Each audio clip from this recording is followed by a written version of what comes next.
So when you're singing high notes, sometimes lifting your soft palate can be helpful. And this is a diagram, like if your head was cut in half, of where your soft palate is right here. Mm-hmm. So I don't know if you've seen a diagram like that before. Yeah. But And it's, yeah, go ahead, sorry. So just to review how to find the soft palate just in case, if you put your tip of your tongue on the roof of your mouth right behind your upper teeth like this, you can feel that the roof of your mouth is hard. That's your hard palate. If you slide the tip of your tongue backwards towards your throat, yeah, you can feel the texture change. Yeah. Where the texture change occurs is your soft palate. It's the back third of your palate. So the hard palate is the front and the soft palate is the back. Got it. Another name for the soft palate is the velum. Velum. Okay. And we've already talked about this before, so before I do the flashlight with you, I'm going to tell you something different that I don't think I said before. So you know how you can breathe in through your nose, or you might have like nasal drainage from your nose. And either way, the air or the mucus, or like say if you inhaled water, the water would drain down somehow from your nose into your throat. The way that can happen is because there's a little hole in the roof of your mouth. And so whatever, can go through that hole and then get down into your throat from your nose. So that way, whatever is in your nose or whatever's in your mouth, they both kind of end up in the same place. Right. So if your soft palate or your velum is lifted, you will be closing off that hole. So you see this? I can fill up my mouth with air and I can push on my cheeks. And the air has to go somewhere because of the pressure I'm exerting. So the air is going to go out through my nose because of that little hole in the roof of my mouth. So try that. Can you do that? Yeah, I can feel it. Yeah. Should be pretty easy. Yes. Yeah. So if your tongue is down, the air just goes right out through your nose. Yeah, I can feel it. I can actually feel where the air is going. It's Good. Weird. Yeah. Good. And so if this is like, I think this is such a cool trick. I'm so excited to show you this. Because it's like a fail-proof way to know if your soft palate is lifted or not. So now if you lift your soft palate, your tongue, the back of your tongue, and your soft palate can like come together, I think is the way you would describe it, and the hole gets closed off. So the air cannot escape any longer if your soft palate is lifted, in other words. So if you do this,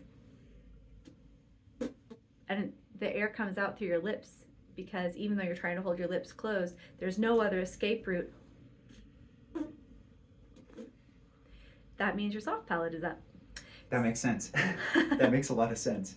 Yeah, I just learned about that very recently. So I think it's a really neat trick to notice. So now do the same thing. Fill up with the air, lift your soft palate, and you don't have to squeeze your cheeks from the outside anymore necessarily, but just notice the sensation of having the soft palate lifted because of the air pressure inside of your mouth. So there's a click in my brain with when I hold my breath going. So I used to swim a lot. Oh! Yeah, and so when I hold my breath underwater, right, you can't do this. You have to do that in order for your nose for all that water not to just go pouring through your nose. So there's like I'm curious. I think that might be the same sensation because I'm really good at that. Yeah, I'm really good at that at least because survival. Don't want all that chlorine. That'll do it. Yeah.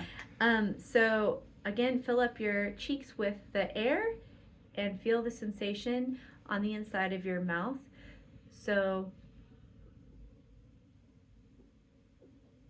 what sensations do you feel on the inside of your mouth towards the back of your mouth? It's right beyond that hard area, that right at that latter third, as you said. I feel it being pushed up. Like Good. It itself is being pushed up.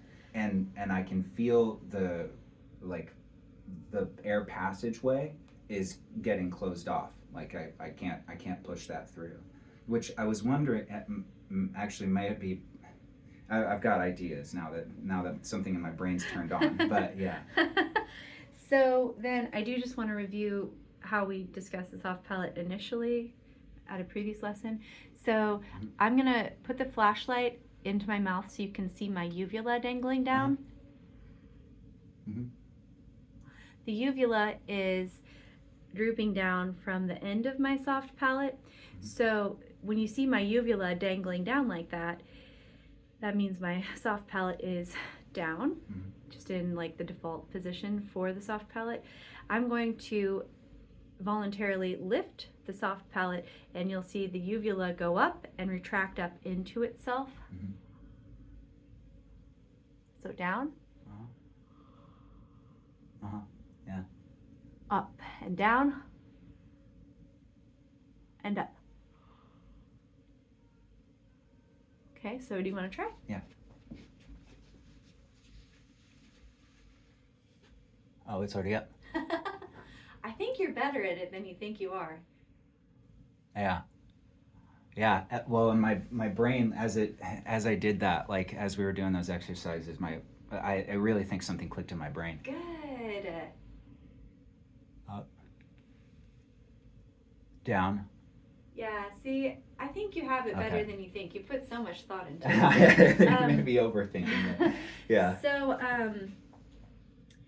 anyways, and the point of this, again, is because if you can control the movement of the soft palate voluntarily rather than involuntarily, because usually the soft palate moves involuntarily, like say if you're swallowing something large or yawning, the soft palate just goes up naturally. So like that's why yawning is also a great way to notice the sensation that you should feel when your soft palate goes up. But we want to voluntarily control the movement of the soft palate. If first we'll try, like we are right now, to control the soft palate while not singing, which is easier, so that eventually we can control the movement of the soft palate while we are singing to create more space for more beautiful, free, high pitches while we're singing. Yeah. And really, the soft palate lift is not that important in and of itself. It's the stretching open of the back of the whole throat that is important to create the really beautiful sound. But the soft palate in particular can create the dome shape, so the sound can go up into the dome, spin around, and then come back down and out of our mouth holes. So the sound is more free and open and beautiful. Yeah, so, that makes sense. Any questions about any of that? I don't think so. It's like making the Sydney Opera House. It's like the goal is to get that. That's what I'm doing. So yeah, no. Or a cathedral dome. Cathedral dome. Yeah, I like it. Yeah. Okay. Well, you're doing great, Anthony. Thank you. Yeah. Okay, that makes me feel. There's like something that as soon as you had mentioned like stopping the. Or at least that you can't get like the air out. That I it kind of snapped. Good. Like a board snapped. Good.